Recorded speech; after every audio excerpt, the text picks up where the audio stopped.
উপর ধলা ভিতর কালা, যেরকম সুবহান আল্লাহ। বগুলা সভেশ উপর ধলা ভিতর কালা, বগুলা সভেশ। अरे तुमसे तो कौआ अच्छा भीतर बाहरे है रे, भीतर बाहरे। किस बुझছেন भाई? तार माने ऊपर हलो धला भितरे काला। আমরা করে সরের ভিতরে ওয়াজ করতে লাগে বালা, কারণ সহজে বোঝান যাইতেছে আমার কথা না, যেরকম ঠিক না। এখন বা বেড়া বলে মদ খায়, মদ খাইতে বলে মুষ ডাং দিয়া খায়।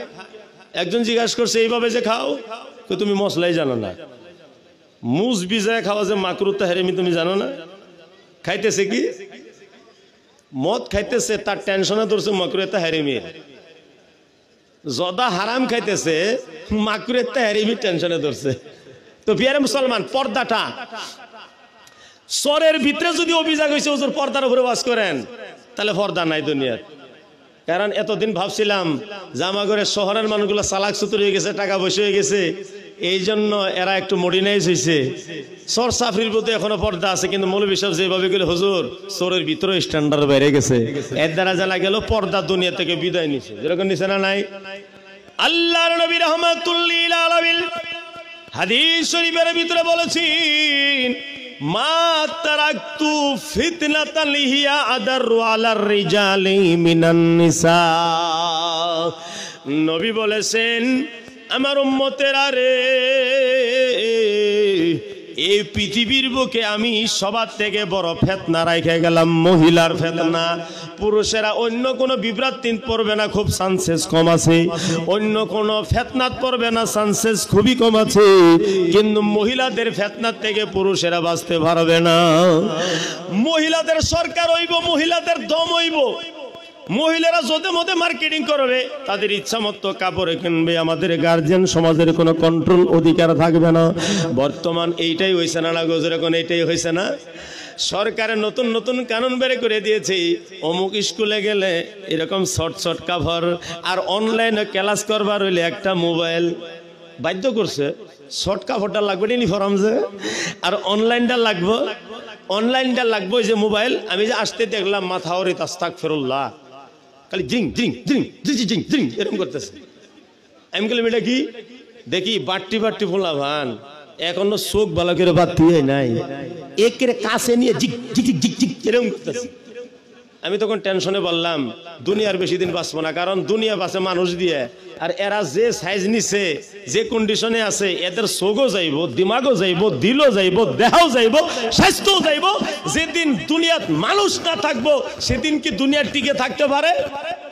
এই জন্য গার্জিয়ান সমাজ সতর্ক হওয়ার দরকার। আমারে পর্দার কথা ওয়াজ করতে বলেছেন, আমি চিন্তা করে দেখলাম আমার একে পর্দার ওয়াজ করার কথা কয়। গার্জিয়ান সমাজ সতর্ক হয়ে গেলেই তো আর আমার পর্দার ওয়াজ করা লাগে না। যখন মার্কেটিংটা করা হয়, নিশ্চয় গার্জিয়ানের কাছে পয়সা চায়, বাবা 250 টাকা দাও অমুক ড্রেস কিনবো।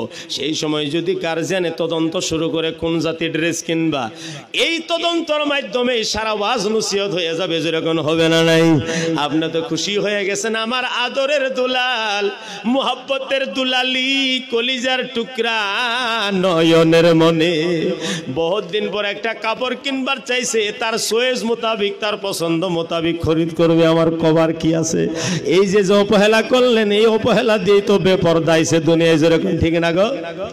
আর যখন সারা এলাকার ভিতরে বেপরদায় গেছে, হুজুর আইছে 1 বছর পরে ওয়াজ করার জন্য, এখন হুজুরের উপরে দায়িত্ব ছেড়ে দিছে। হুজুর আমাদের গ্রামটা যে ল্যাংটা হয়ে গেল, এই ল্যাংটার উপরে কিছু ওয়াজ করবেন, আমাদের এলাকাটা যে বেপরদা হয়ে গেল।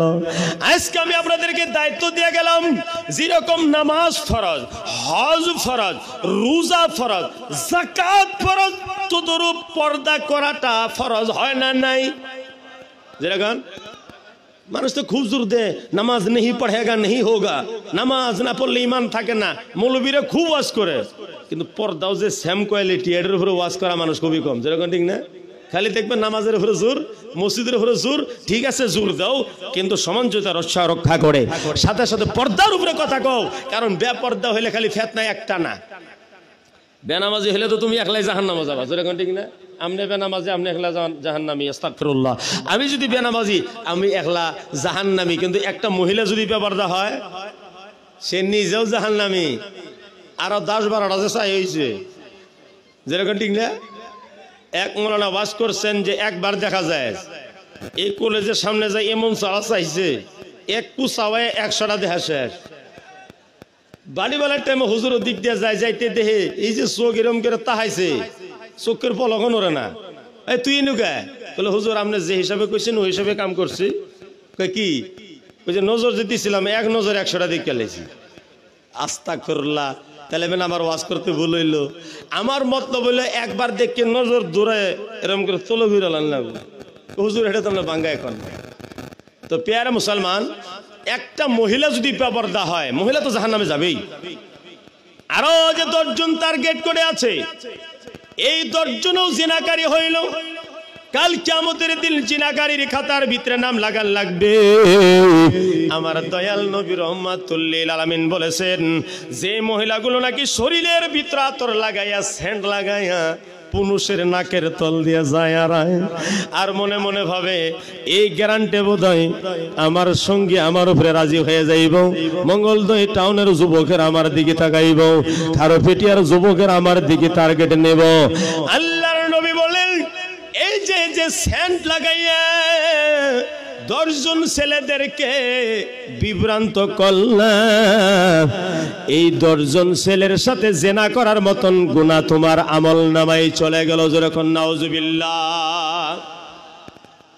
তাহলে আপনি আমার বাড়ি সামলান লাগবে না, যেরকম জার্জির বাড়ি সামলান শুরু করেন, দেখবেন আমরা ওয়াজ করতে খুব সহজ হইব, এত মাথা খাটান লাগবে না। আমি চাইছিলাম যে লাকাদ জাআকুম রাসূলুম মিন আনফুসিকুম আজিজুন আলাই মা আনিতুম হারিসুন আলাইকুম বিল মুমিনিনা রাউফুর রহিম, এই আয়াতগুলোর তাফসীর করতাম, কিন্তু সময় আমার ইজাজত দেবে না। জানা হোক, আমি আপনাদের সম্মুখে 2টি উর্দু নাত পড়বার চাইছিলাম নবীর শানের উপরে। সেই নাতের মাধ্যমে আমি আমার মুক্তাসার তাফসীর আরম্ভ করব। হাসবি রাব্বি জাল্লাল্লাহ মা ফি কলবি গায়রুল্লাহ, হাসবি রাব্বি জাল্লাল্লাহ মা ফি কলবি গায়রুল্লাহ, নূরে মুহাম্মদ সাল্লাল্লাহ লা ইলাহা, জোরে লা ইলাহা। আমার একটা কথা খারাপ লাগে, দুনিয়াত মানবতা রক্ষা করা লাগবে না নাই, যেরকম লাগবে না নাই। আমি উঠাম আলট্রাবাসি উঠটা দেখলাম একটা বেড়া কপালের ভিতরে সেন্দুর লাগায় সিটে বসা আছে, তার কাছে একটা সিট খালি। এখন আপনার বসা জায়েজ আছে না নাই? যেরকম আছে না নাই? তাহলে একটা সুন্নি জামাতের মানুষ আর একটা আহলে হাদিস একসাথে বসা জায়েজ আছে না নাই? একটা সেন্দুরালার সাথে বলেন আপনি জায়েজ হয়ে গেল।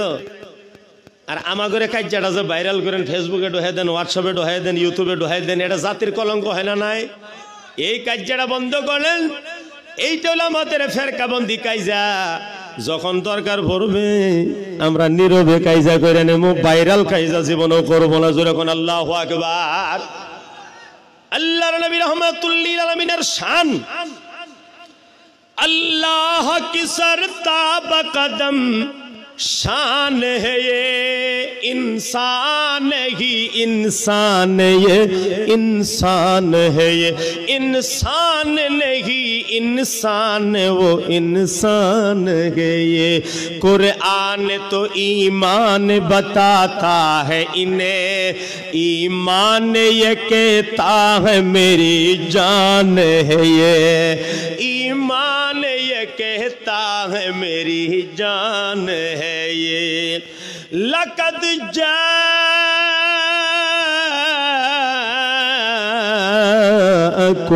रसूल, सुभान अल्लाह।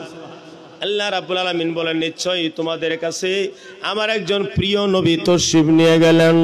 এখানে হযরত ইসমাইল হক্কি রহমাতুল্লাহ আলাইহি দুইটা শব্দ ব্যবহার করেছেন, আনফুসিকুম বা আনফুসাকুম। আনফুসিকুম মানে তোমাদের বংশ থেকেই, আর আনফুসাকুম মানে তোমাদের ভিতরে সবার থেকে বেহতর মানুষ আমি তোমাদের ভিতরে প্রেরণ করলাম, যিনি হলেন বাশারি নূর, যাকে মানুষ বলাও জায়েজ নাই, একেবারে খালি নূর বলাও জায়েজ নাই, তিনাকে বলা হবেন বাশারি নূর। যখন সুবহানাল্লাহ। এই বিষয় নিয়ে বিস্তারিত যখন সময় হবে তখন আপনাদের সম্মুখে করা যাবে। এখন আমার আসল মতলব হলো মহান আল্লাহ বলেন মিন আনফুসিকুম আজিজুন আলাইহি মা আনিতুম হারিস। যে নবী তোমাদের কাছে সবার থেকে প্রিয়, যেরকম নবী আমাদের কাছে সবার থেকে প্রিয় হয় না নাই? আরো যেরকম হয় না নাই?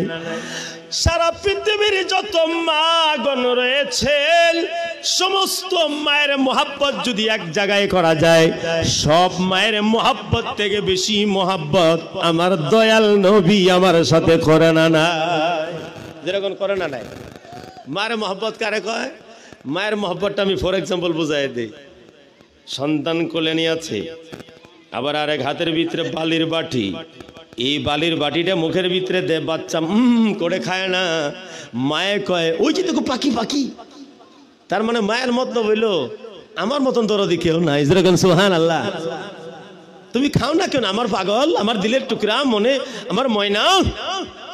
পাখি দেখাইছেন, হ্যাঁ সে দিছেন, এই যে মুখটা একটা ভাগ হইল, মায়ে পাইল শ্বাস, মুখের ভিতরে বালি দিলেন, কারণ মায়ের মতো দরদি কেউ নাই পৃথিবীর মাজারে,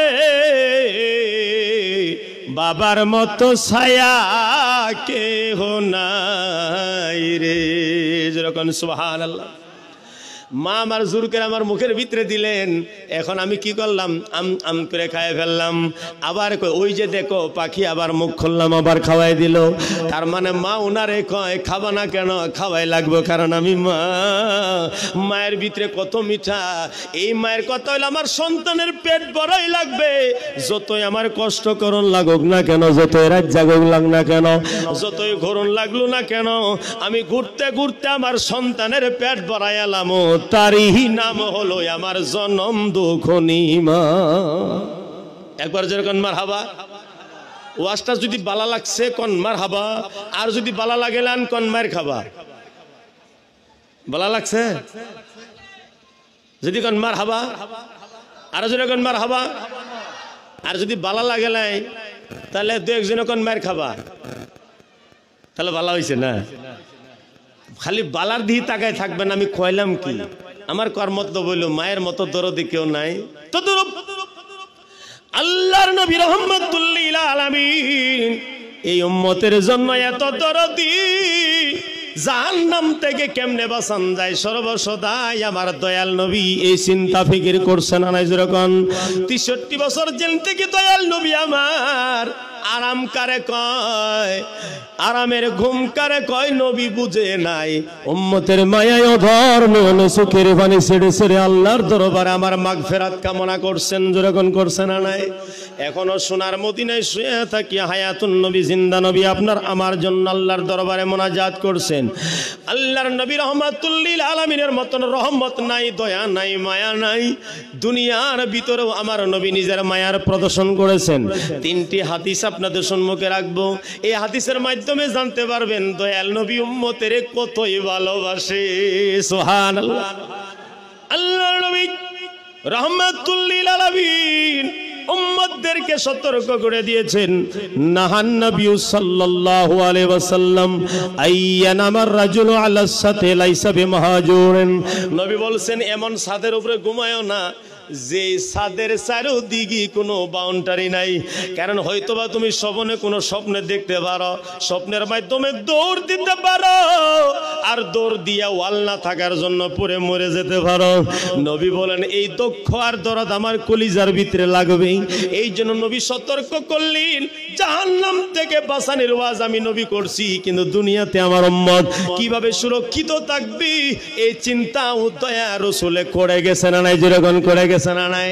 স্বপ্নের মাধ্যমে মানুষে ভয়ানক স্বপ্ন কোন সময় দেখে না নাই? যেরকম দেখে না নাই? আমি গেছিলাম ইউপি সফরের ভিতরে যাইয়া একটা ছাদের উপরে ঘুমাইলাম, কারণ তোলে রুমের ভিতরে জায়গা আছিল না। আমার দুই পাশে দুইজন ব্যক্তি ঘুমাই আছেন। হঠাৎ করে একজনে ঘুষি নিয়ে উঠছে, তার মানে সামনে কারে ঘুষি মারবার ধরছি না।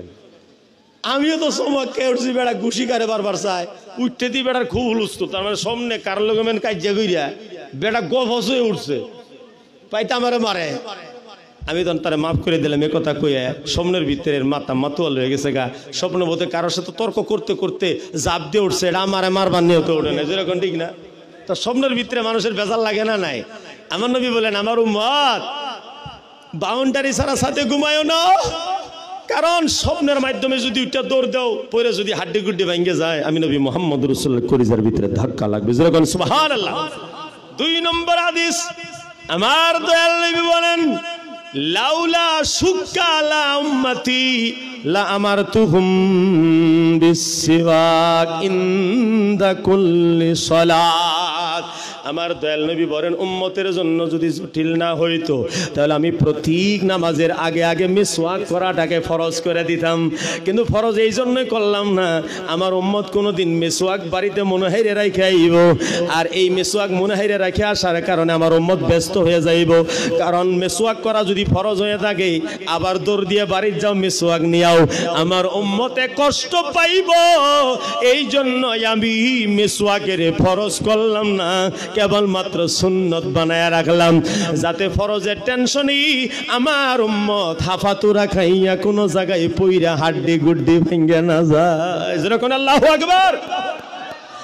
3 নম্বর কথা হইল মহান রব্বুল আলামিন উম্মতের উপরে যখন নামাজ রোজা ফরজ করলেন, কুতিবা আলাইকুমুস সিয়াম কামা কুতিবা আলাল্লাযিনা মিন ক্বাবলিকুম লাআল্লাকুম তাত্তাকুন, তোমার উপরে রোজা ফরজ করা হইল। আল্লাহর নবী বলেন আল্লাহ আমার উম্মত বড় কমজোর, কেমনে রোজা রাখবে এত লম্বা রোজা? ইয়া আল্লাহ তুমি যেহেতুকে হুকুম দিয়া লাইছো রোজা তো রাখা লাগবেই, যেরকম আল্লাহর হুকুম মালা লাগবে না নাই? আমার দয়াল নবী বললেন আল্লাহ তুমি তো কুরআনুল কারীমের ভিতরে আমাকে একটা টাইটেল দিয়েছো, আমার সাল্লাল্লাহু আলাইহি রাহমাতাল লিল আলামিন। ও আল্লাহ তোমার হুকুম তো হুকুমই থাকবে, তোমার হুকুমের ভিতরে একটু আমার রহমত ঢুকানোর চান্স আছে। আল্লাহ আমার মায়া লাগে, আমার উম্মত যে এইভাবে সারাদিন রোজা রাখবে, এখানে যদি আমি একটু মায়া ঢুকাই। আল্লাহ কয় কি ঢুকা পারছেন আপনি? কই একটু ঢুকামো, রোজা নষ্ট হবো না আল্লাহ, কিন্তু আমার উম্মতের উপরে একটু দয়া লাগছে, মায়া লাগছে। আল্লাহ আমাকে একটু যদি ইজাজত দিতা, আমি একটু সুন্নত মাখাইতাম। আল্লাহ বলেন আপনাকে যেহেতু রহমত বানায় পাঠাইছি, দয়া বানায় পাঠাইছি, মায়া বানায় পাঠাইছি, আপনি যদি একটু মায়া লাগাবার চান লাগায় দেন। কি লাগাবার চান? দয়া রাসূল বলেন আল্লাহ আমি উম্মতের উপরে 2টা সুন্নত দিবার চাই রোজার ভিতরে। একটা সুন্নত হইল সেহরি দেরি করে খাওয়া, আর একটি সুন্নত হলো ইফতারটাকে জলদি করা। যেরকম সুবহানাল্লাহ। হাদিসের ভিতরে আমার নবী বলেন আহাব্বু ইবাদি ইলাইয়া আজালুহুম ফিতরা, আমার ভিতরে বেহতরিন উম্মত হলো উনি যিনি নাকি জলদি ইফতার করে। তার মানে রোজাটাকে একটু সাফাই আনবার চাই আল্লাহ। যেরকম সুবহানাল্লাহ। কারণ রোজা তো ফরজ, হয়তো বা কেউ রোজা রাখার শখ করে 1:30 বাজাতে সেহরি খাবো,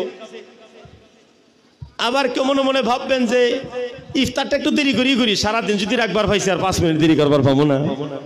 আমার নবী বলেন না না না, আমার উম্মত যেরকম মায়ের সন্তানের খেয়াল রাখে, খিদার খেয়াল রাখে, ভুকের খেয়াল রাখে, বেমার হইলে খেয়াল রাখে, যেরকম রাখে না নাই? দয়াল নবী আমার খেয়াল রাখেন। আল্লাহকে বলছেন ইয়া রাব্বাল আলামিন আমি 2টা সুন্নত দিবার চাই। একটা সুন্নত যদি সেহরি দেরি করে খায় আমি নবী খুশি হইতাম, আল্লাহ কই কবুল করলাম। তার মানে সেহরি যত লেট করে দেরি করে খাইতে পারেন, রোজাটাকে ছুটু করছেন, কারণ আমার নবী যে মেহেরবান দয়াবান, যেরকম সুবহানাল্লাহ। আবার নবী বললেন, আমার উম্মতের আরে ইফতার দেরি করো না। কিছু গায়রা মানুষ আছে, আমি দেখছি, আলেমেরা ওয়াজ করে শুনে না, হুজুর উজা উজা উজা যদি একছি সারাদিন আকবের ভাইছি, আর 5 মিনিট দেরি করলে কি হোক? আচ্ছা, এরকম গায়রা মানুষ জিদ করে আছে না কিছুগুলা। আমার দয়াল নবী আমাকে মায়া করে কইছে জলদি করো, আর গায়রে কয় যেরকম ঠিক না। দয়াল নবী বলেন, আমার উম্মত জান্নাতে নেবার চিন্তা তো আমার আছেই। আল্লাহ যে এত বড় রোজা দিছে তোমাদেরকে, তোমরা লগনে থাকবা, ভুকায় থাকবা, পিপাসা লাগবে, সেই পিপাসা দেখে আমি নবীর কলিজার ভিতরে আঘাত লাগবে। এই জন্য আমি রোজাটাকে ছুটু করে মায়া করে দয়া করে আল্লাহর কাছ থেকে পারমিশন নিলাম, সেহরিটাকে দেরি করো, ইফতারটাকে সাফায়ানো, রোজাটাকে ছুটু করে নাও, তাতে করে আমি নবী মুহাম্মদ রাসূলুল্লাহ আরাম পাই। মুজরগণ সুবহানাল্লাহ। এর দ্বারা জানা গেল আমার দয়াল নবী আমাদের উপরে মেহেরবান না নাই? যেরকম মেহেরবান না নাই? আল্লাহ তাকে মেহেরবানি করার জন্য হুকুম দিয়েছে না নাই? আমার নবী যদি আমার জন্য এতটুকু করতে পারছেন, তাহলে দয়াল নবী কি করলে খুশি হয় সেই কর্মটা আমার আপনার করা লাগবে না নাই? যেরকম লাগবে না নাই? আমার মায়ে আমার জন্য এত কষ্ট করছেন, এই জন্য তো মায়ের পায়ের তলে আল্লাহ জান্নাত দিয়ে দিয়েছে। এই মায়ের খেদমত করে নাইলে জান্নাত পাইবা না। ততটুক আল্লাহর নবী সাল্লাল্লাহু আলাইহি ওয়াসাল্লাম আমাদের জন্য মেহেরবানি করেছেন, দুনিয়াতেও করছে, আখিরাতেও করবে। সেই দয়াল নবীর উপরেও আমরা একটু দয়ার নবীর তাবেদারি করার দরকার আছে না নাই? যেরকম আছে না নাই? আমার নবী যা যা বলছেন সে সমস্ত